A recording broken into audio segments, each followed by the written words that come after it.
In life, there are certain milestone moments. Some are big and meaningful that have long-lasting effects on the rest of your life, like maybe graduating college, or the day you met your soulmate, the birth of your children, etc. And then there are others that are just as meaningful, but only to you, and don't really have an effect on the grand scheme of things, like maybe a great party, or that time you ran the table in a 9-ball tournament and still lost in the next round. So today, I celebrate one such moment in my life, and I'm going to share with you. 2 years ago, September 27th, I took delivery of this, the 2023 Chevrolet Camaro LT1 in the sharkskin metallic that I have called Bruce. Let's talk about it.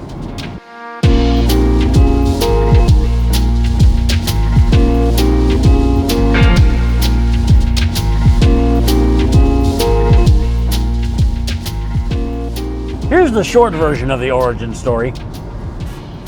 Stopped in at my Chevy dealership, the one that I got my last 2 Camaros from, just to see what the 6 gens were like, because I hadn't really looked, because I hadn't anticipated on being able to buy. And then, during the course of the discussion with the salesman, I had mentioned having heard the rumor that Camaro was going to be discontinued. And he didn't know when. At that time, GM hadn't announced it was going to be 2024. And after some talk with the lovely and vivacious Mrs. Rage, I decided to pull the trigger and get one new while I still could. And you know the rest of the story. I got it in 60 days, no fuss, no muss. Now, unfortunately, I missed doing the 1 year of ownership video that a lot of people do. It couldn't be helped, but I wasn't going to miss marking the 2nd anniversary, 2 years and 9,600 miles of pure driving bliss. In a lot of these videos, the car owner says it's an amazing car and they can't believe it's theirs. Well, in my case, this is an amazing car. In the same financial situation, I would do it again and again and again. I love this car that much. Now, how much you love a car or anything else for that matter depends greatly on you. Depends on your expectations. Does said thing check off all the boxes for you? Sure, it's not an SS, but for me, this car checks off all the boxes in spades. I mean, the engine and transmission package is top notch. When I slip into the driver's seat, it welcomes me like I'm an old friend. When I step on the gas, it goes with intent and stops when I want it to, and all the while doing it while I feel comfy and safe. Some might try to say that the back seat is useless, and for many it is. But I don't have any small children, I have small grandchildren. And they love it when they're sitting back there and Papa decides to go from 0 to 60 as fast as possible.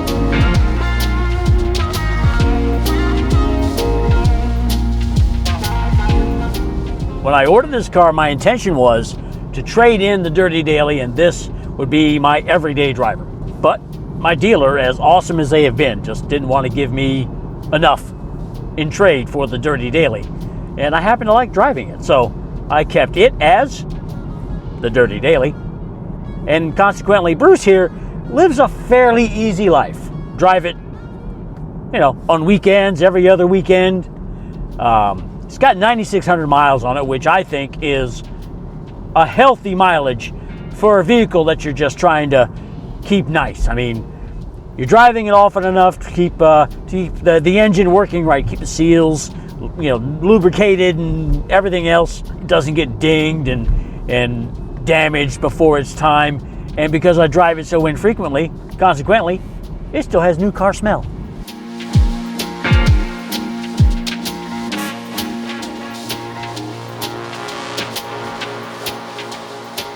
It brings a smile to my face whenever I come home from a long day's work.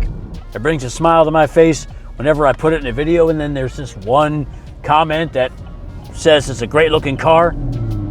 I love the attention it gets. One question you may have is, why didn't I get an SS? Everybody says get an SS. Well, I mean, the LT1 is an SS. minus the little fiddly bits that I didn't care about. The magnetic ride suspension, and I mean the more aggressive look on the front, you know, is nice to have. All these things are nice to have, but I was really only concerned with getting back into a V8. Something that didn't cost overly too much. Something that I can work to pay off early, which I am doing so with the help of this channel. If you'd like to support that, please like and share this video and subscribe and keep watching. It helps out more than you know. Sure, it's not a perfect car, but very few are. I mean, there's those design choices that I've mentioned before that leave me scratching my head. Why have a storage console that you can't really put anything in? Why in the hell would you only give us like 3 inches of recline in the driver's seat? Why? But those little things, they're not deal breakers in the least.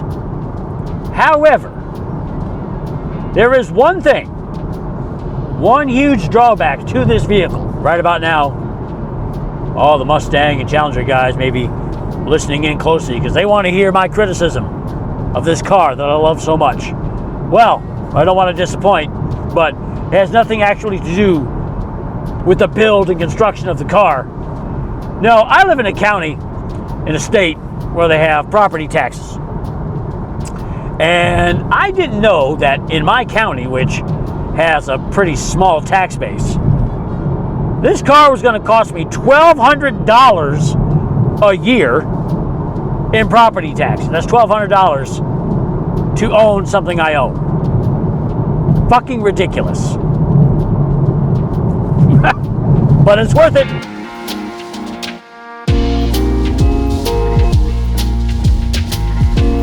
So if I had it to do all over again, place the order for the car, would I do anything different? Well, maybe a couple of things. For example, I might have opted for the upgraded infotainment package. The size of the screen is fine, but it just sounds flat. The stereo, the audio, it just sounds okay. I would hope the Bose system would sound better, but you know, whatever. Not a deal breaker. And maybe if I had the opportunity, I would have tried to get a staggered wheel package for that look, because I do like that look. But I thought this was going to be my daily, and I wanted to be able to rotate tires to make them last longer. Again, I'm cheap. But that's really it. I mean, nothing that's a deal breaker, and nothing that would change the experience that I have had so far. I want to close out the video with this. If you have ever thought about it, if you're financially able, if you can find a dealer that's not being a dick and marking these cars way up into the stratosphere, I say do it.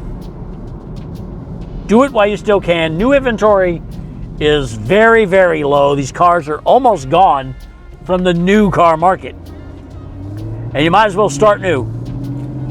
Or get an old one and build it the way you want. But that's all I got for now. If you stayed with me this long, thank you for this opportunity. To earn your subscription, click that button and hit the notification bell. Like and share this video if it's appropriate for you. And until next time, I'm JR, and I am out.